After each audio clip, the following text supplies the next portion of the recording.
Hello friends, good afternoon and welcome to the EduSat network. Our topic of discussion today is going to be part of our ongoing series on Indian agriculture and industry. And friends, we are still talking about Indian agriculture, this being the third lecture of the specific topic. And friends, to talk more about this and to deliver a lecture, we have with us in our studio subject expert Dr. Bharat Singh, Associate Professor, Department of Economics, Satyavati College Evening, University of Delhi. And with this very brief introduction, I welcome sir to the studio. Thank you very much, Urvashi. Dear students and viewers, this is the third part of our lecture related to Indian agriculture, and in the last 2 days we had discussed different segments of different aspects of the Indian agriculture under the series part 1 and part 2. This series of lecture, that is Indian agriculture part 3, is mainly devoted to the policy related to the Indian agriculture. When we speak about the policy, Indian agriculture policy, we intend to say that what should be done in the form of a recommendatory aspect, as well as what the government has been doing since last several years. Before we go into the detail of the Indian agriculture policy, I would like to quote an important agricultural economist, very renowned agricultural economist, namely S. Mahendra Dev. He had conducted a project under the IGIDR. According to him, there are basically 7 factors which need focused reforms in the short and the medium terms. These factors are mainly number 1, price policy, then subsidies and investment, then land resource, then irrigation and water management, fifthly related to research and extension, then credit and finance, and lastly it is related to diversification of crops and domestic market reforms. So, in the subsequent part of our discussion, we will be focusing on, our lecture will be focused on these 7 aspects or 7 factors of agriculture policy in India. So far as price policy is concerned, we all know that the main objective of our price policy is to protect the interest of both the producers and the consumers. When we say that the interest of producers or the agriculturalist has to be protected, we mean to say that the producers or the agriculturalists or the cultivators or farmers, they must be given such price in form of MSP or the procurement price, which is quite remunerative in its dimension, because unless and until the agricultural activity is remunerative, it would create a hindrance, it would be a demotivating factor to increase production and productivity, which will hamper our total food supply in the economy. When we speak about the protecting the interest of the consumers, we intend to say that all the consumers of agricultural crops, be it food grains or non-food grains, they must be provided with adequate quantity of food grains at a reasonable price. And when we speak about the provision of food crops to the consumers at reasonable price, we also intend to say, we also mean to say that this provision of food crops to the consumers should not only be measured in terms of quantity, but qualitative aspect is also important. That is to say, in other words, the nutrition level, the content, nutritional content in the food crops should also be at a adequate level. So, the price policy of the government should be designed in such a manner so as to protect the interest of both the producers and the consumers. The second point which is important, or the second objective of the price policy, is that there should be an appropriate assurance of remunerative prices to the farmers. For consumers, it is availability of food at easy terms, or the easy availability of the foods, which is in a way is going to guarantee, which is going to facilitate the task of the objective of food security in India. The instrument at the hands of the government to ensure fair price which serves the interest of both the producers and consumers are the following, that is the procurement price, or the MSP, or the minimum support price, then maintenance of a buffer stock.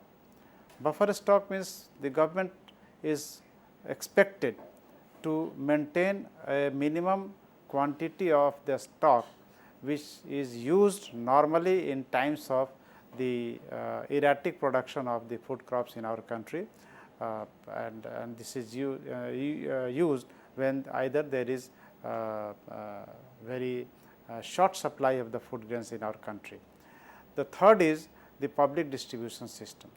The public distribution system is a source of equitable distribution of food grains to all the citizens of our country, and those who are poor, those who are below poverty line, those who have low level of income and they cannot afford the adequate quantity of food grains, which is also satisfying the minimum norms of the nutrition.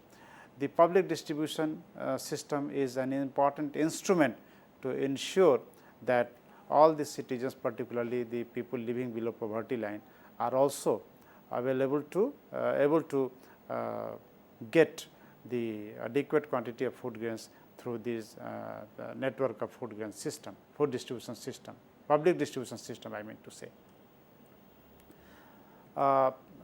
This assurance of remunerative prices of crops to its producers is necessary to increase income of the farmers and maintain the food security.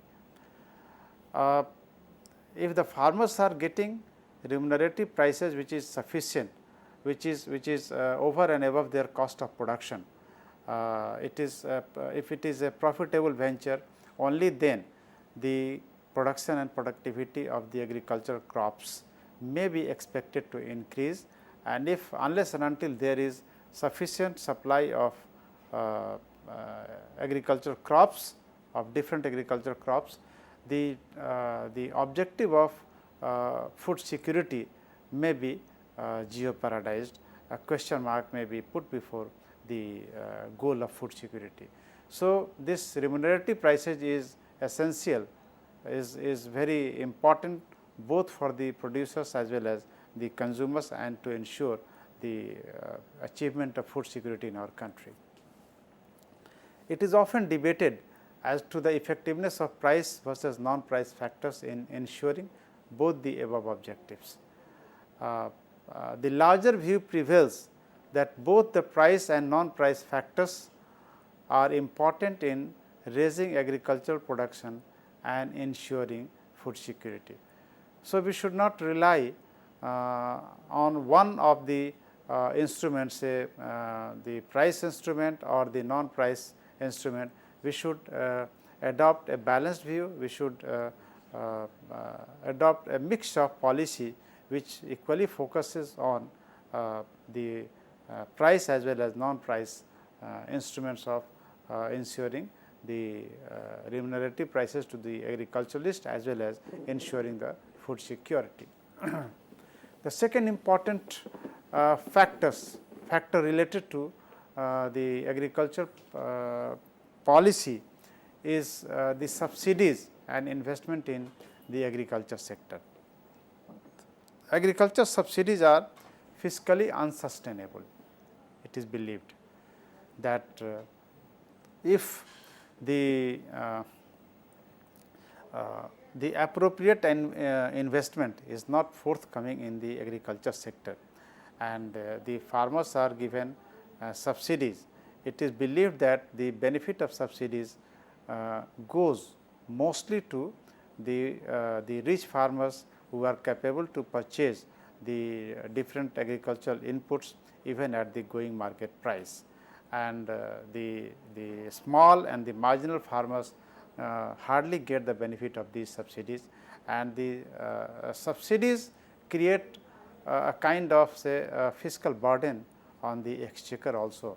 So, in the short period of time, the subsidies on a particular agricultural input may be beneficial, may be recommended, but in the longer run it is unsustainable. This subsidies on different agricultural inputs, particularly the fertilizers, the chemicals, insecticides and pesticides, they promote environmentally skewed developments.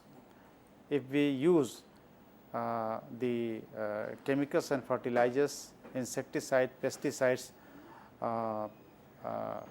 being motivated by the grant of subsidies,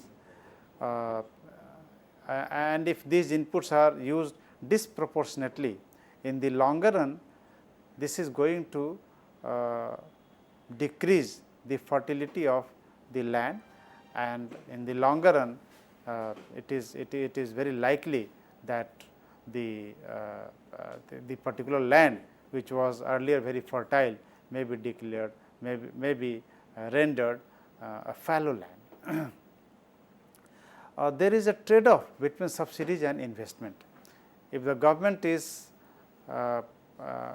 granting too much of subsidies on different agricultural inputs, then it is a drag on the promotion of investment in these sectors, and no farmers, no capitalist, no investor would be willing to increase investment in this sector. And if the investment is increasing, the question of subsidy, grant of subsidy is not very relevant. So, if we increase subsidy, investment is likely to decrease, and if the investment is increased, then the requirement of subsidies may be minimized. That is why it is said that there is a trade off between these two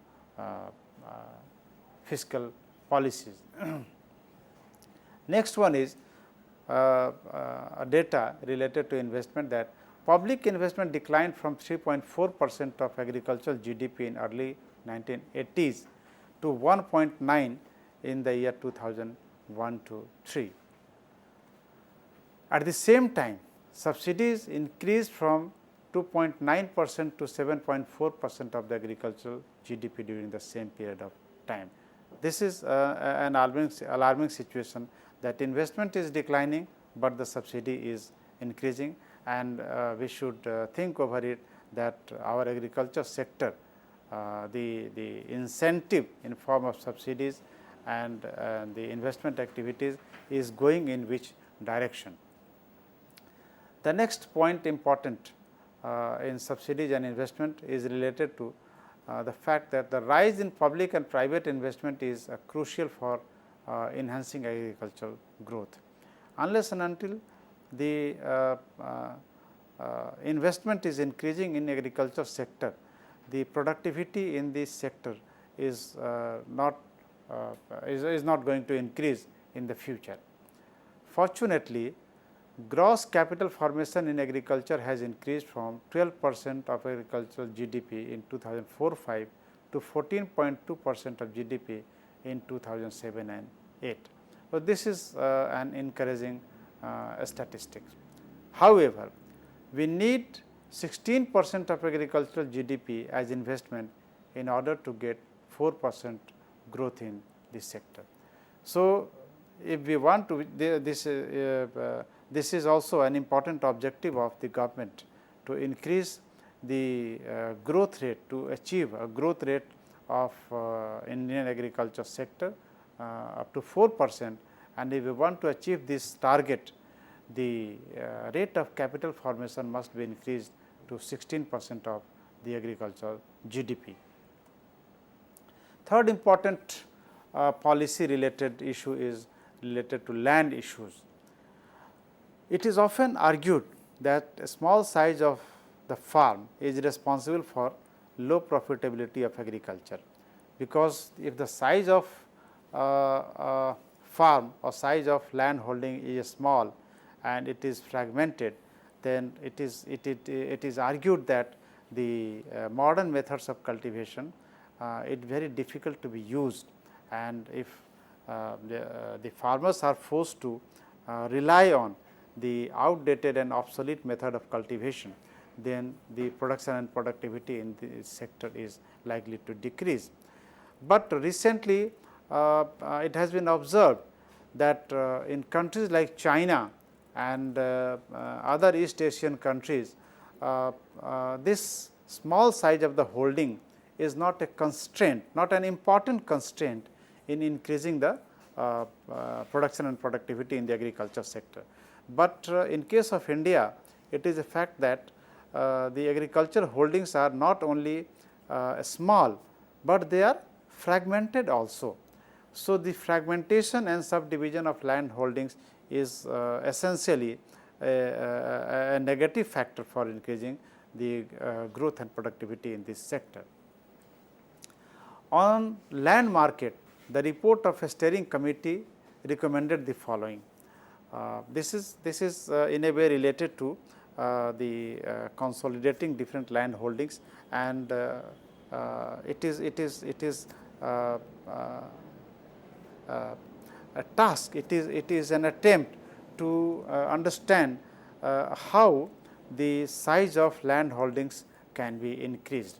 So, the recommendation of the steering committee is as follows. Number 1, a small farmer should be assisted to buy land through the provision of institutional credit on a long term basis at a low rate of interest and by reducing stamp duty. So, what are we trying to do through this measure? The small farmers who are having a small size of the agricultural land, they should be encouraged, those who are actual tillers of the land, those who are actual cultivators of the land, they should be encouraged to purchase additional land, so that the size of their holdings is increased, and the constraint of a small size of the holding can be mitigated to a very large extent. Now, question arises, how the small farmers can increase the size of their holdings if they have very less purchasing power, if their level of income is very low, and if they are very economically very weaker. The government should come forward in this case, and the government should provide institutional credit, not the credit from the unorganized sources. Institutional credit means different the sources of finance from banking and non-banking institutions. They should be provided loan at easy terms and conditions, at low rate of interest, and for a very short, very long period of time. So, if these small farmers get finance at these terms and conditions, they will increase, they will purchase additional land and thereby increase the size of their holdings, which would go a long way in increasing the production and productivity of the agriculture sector. Simultaneously, this will also improve the economic conditions of such a small and marginal farmers. At the same time, they should be enabled to enlarge their operational holdings by liberalizing the land lease market. They should also be made capable, they should also be enabled to buy or acquire land on leasehold basis. So, leasehold the acquisition of land by the small farmers on lease basis would also result into increasing the size of their holdings, and all the benefits of the large size of the holdings can accrue to not only to the agriculture sector as a whole, but to the individual farmers as well. Two major elements of such reforms are: number 1, security of tenure for tenants during the period of contract. It should be provided that the tenants or the cultivators are not evicted from the agriculture holdings before the expiry of their contract. So, this kind of provision may provide a kind of permanency in the tenancy, permanency in the holding of the land by a particular farmer, and if such thing happens, the motivation to increase production and productivity will automatically be instilled in the minds of the cultivators.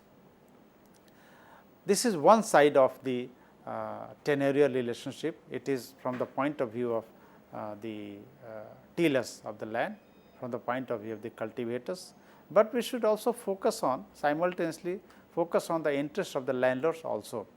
In that context, it is important to mention that the right of the landowner to resume land after the period of contract is over, it should also be ensured. Otherwise, it will unnecessarily create a strained relationship between the cultivators and the landlord, and a fresh lease of agrarian crisis may also emerge. So, it is also important to protect the right and interest of both the cultivators as well as the landlords. The government should also ensure land leasing, create conditions including credit, whereby the poor can access land from those who wish to leave agriculture. There are several examples in our economy, there are several persons, there are several families, there are several households in our economy who have a very a large tract of agricultural land, but who have changed their occupation. They are not involved, the agriculture or cultivation is not their prime source of income. They have shifted from agriculture to non-agricultural activities, and their agriculture land is either lying vacant, or a kind of contract farming is being practiced in such cases. In those cases, the government should create an environment, the government should devise a policy in such a manner that the poor persons or the actual cultivators of the land may have access to these extra land, these vacant lands, either by purchasing it or by acquiring these lands through leasehold agreements.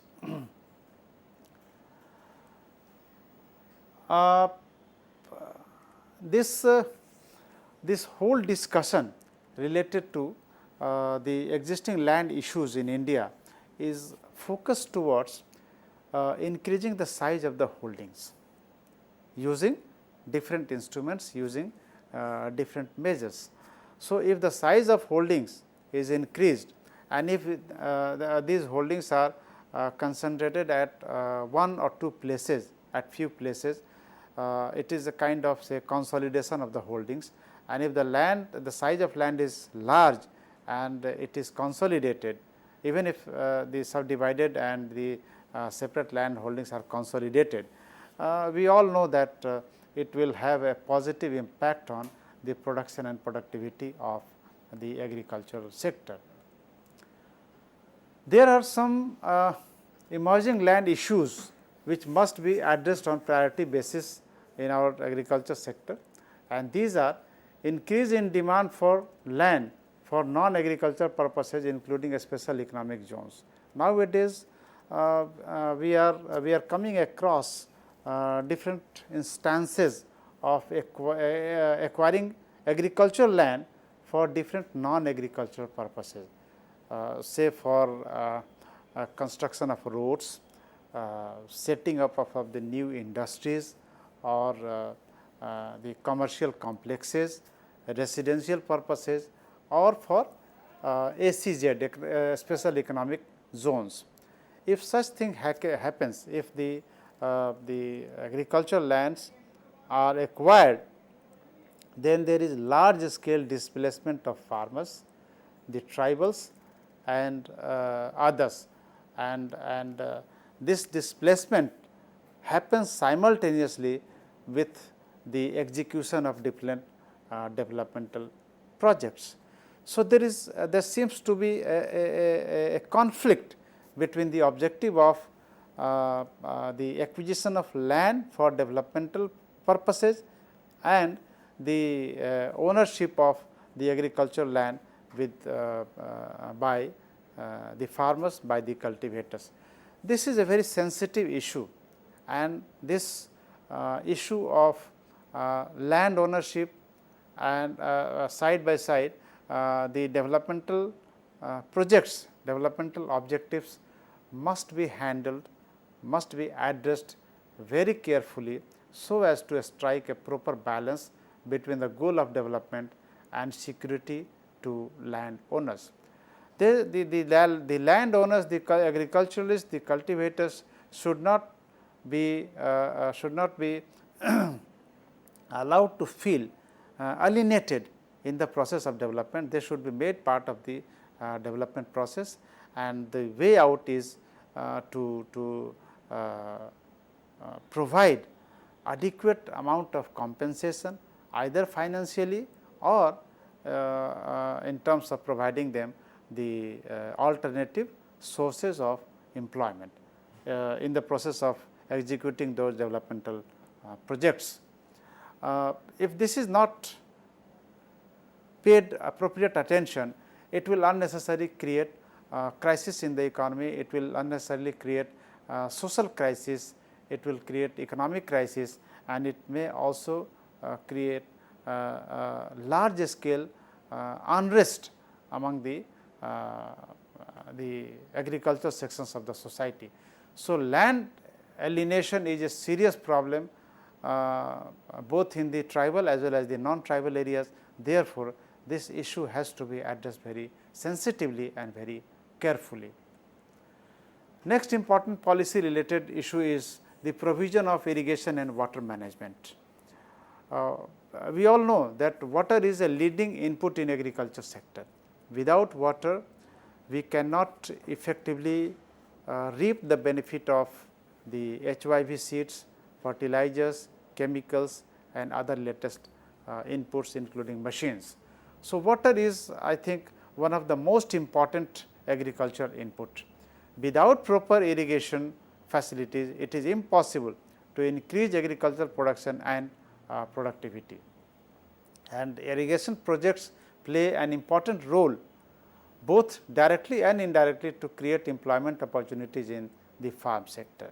If irrigation projects are created, constructed both in the major as well as the minor projects, it creates an important source of employment also.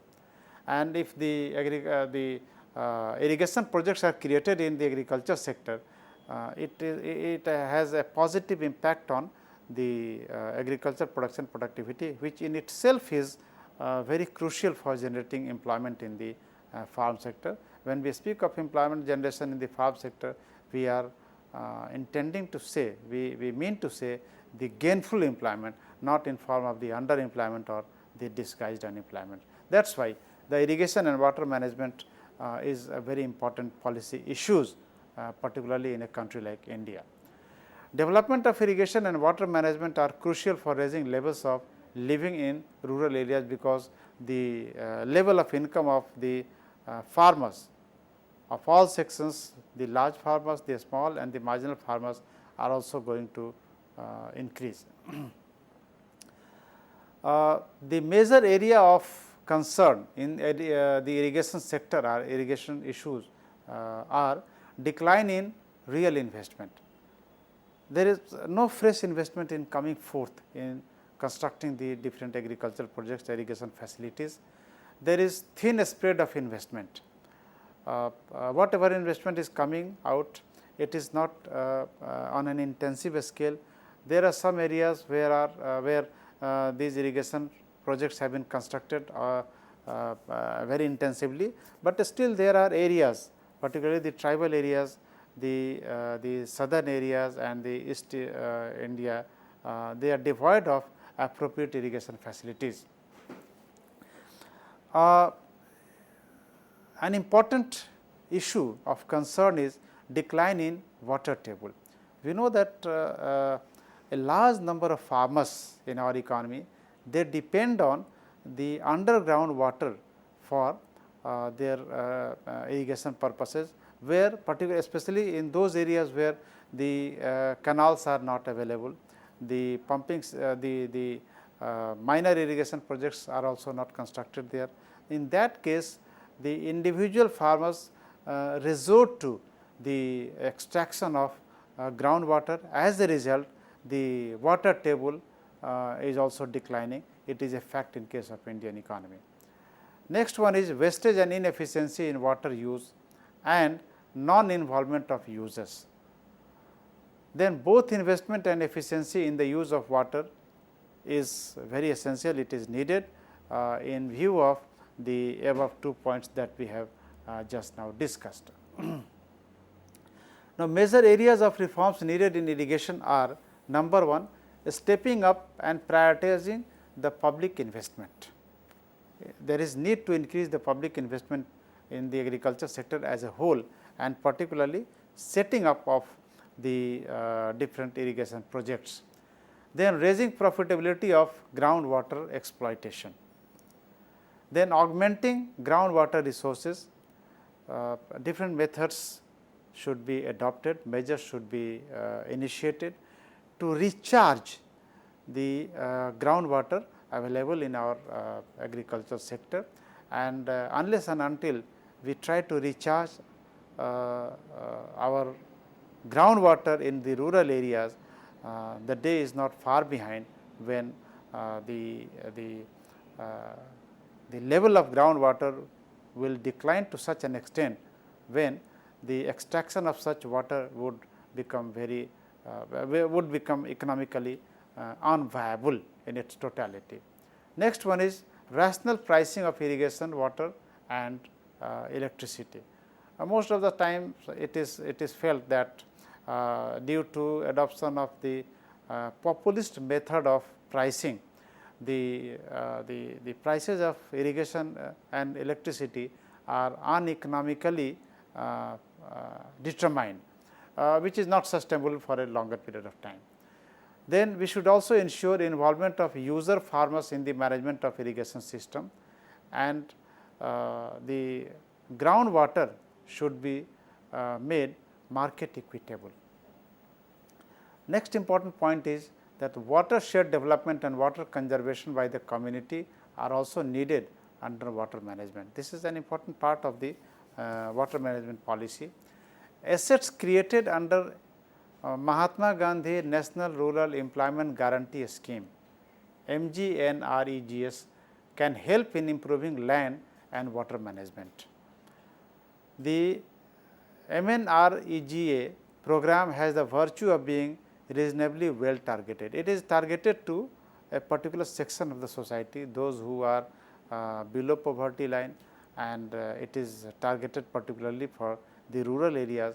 So, the workforce which are utilized under Mahatma Gandhi National Rural Employment Guarantee Scheme, that can be utilized for creating permanent agricultural assets, particularly construction of roads and different irrigation projects.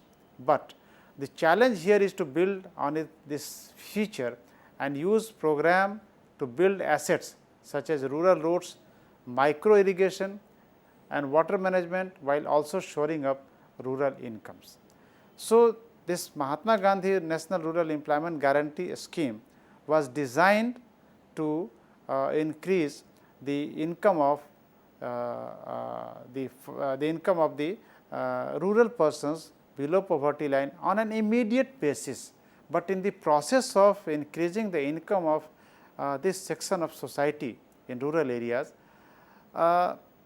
different kinds of the assets that we have just now mentioned can also be created. It will create a twin benefit for our society. Next important thing is your research and extension. We know that research and development in our agriculture sector is being carried out on a large scale, but the dimension and the degree of this R&D activity is far behind the necessity or far behind the desirable level. The yield growth or productivity for many crops has declined since the year 1990s. It is mainly because the very less degree of technology upgradation has been carried out in this sector, and if we want to increase the production productivity in this sector, technology has to be allowed, it should be allowed to play a very important role, because the size of the agricultural holdings is almost fixed, almost constant. So, what is the way out? How to increase the production and productivity in this sector? By using the modern and up to date technology. The need is not only to develop new techniques of production and new varieties of inputs, but its dissemination to its actual users is also very important. We should adopt an approach from lab to the field. Whatever research is carried out, whatever new varieties of the agricultural inputs are explored, are invented in the agricultural laboratories, they should be provided, they should be disseminated to the actual farmers, to the actual cultivators also. Only then the benefit of agricultural R&D can be reaped to its appropriate level. In this context, it is important to mention that the National Commission on Farmers indicates that there is a large knowledge gap that I just mentioned, large knowledge gap between the yields in research stations, that is laboratory, and actual yields in the farmers' fields. It means the knowledge which is created at the laboratory, the research which is being done at the laboratory are not actually reaching to the actual farmers, to the actual users. So, this is necessary that this gap of knowledge between the research stations and to the actual farmers should be minimized, or it should be mitigated altogether. The yield gaps given by the Planning Commission ranges from 5% to 300%. This is a glaring quantity. The dimension of the gap between the research stations and the agricultural fields is of this surprising dimension. 5% to 300% is not a small quantity. So, what should be done? A policy focusing on proper dissemination of knowledge from laboratory to the field is urgently required. In the context of Indian agriculture, we have also come across a terminology that is called technology fatigue. This term has used to indicate the need to shift research from traditional area of focus to the new ones, and there is a need to shift away from individual crop oriented research focused essentially on irrigated areas towards research on crops and cropping system in the dry lands, in the hills, in the tribal areas, and to the marginal areas. This observation was given by the world renowned agricultural economist, agricultural scientist Professor Swaminathan. In view of high variability in agroclimatic conditions in such unfavorable areas, research has to become increasingly location specific with greater participation or interaction with the farmers. Next important issue is private sector participation in agricultural research, extension and marketing is very important. It must be encouraged, especially with the advent of biotechnology and protection being given to intellectual property rights. The private investors, the private scientists must be encouraged to participate in this process. However, the private sector participation tends to be limited to profitable crops, and enterprises undertaken to undertaken by research rich farmers in well endowed regions is also important. the public sector research and development has to increasingly address the problems facing the resource poor farmers in the less endowed regions, because whatever scientific research, discovery and invention takes place in the agriculture sector, its benefit mostly reaches to the large farmers, but now the government should focus its attention to provide the benefit of such research to the smaller and the marginal farmers as well. The new agriculture technologies in the horizon are largely biotechnologies, and there has been a revolution in cotton production due to success of BT cotton in this decade. Similarly, there is need to strengthen extension services, because these extension services provide a lot of services to the farmers, even if they are uneducated, but if they are experienced, they are well versed in the art of cultivation, they can easily understand and adopt those latest method of cultivation, which is very beneficial for producing the agricultural production productivity in our sector. The sixth important policy issue is related to credit and finance. According to expert group on financial inclusion, Government of India 2008, only 27% of the farmers have access to institutional credit. This problem of institutional credit, shortage of institutional credit and the widespread prevalence of the sources of credit in the unorganized sector has already been discussed in the previous slides.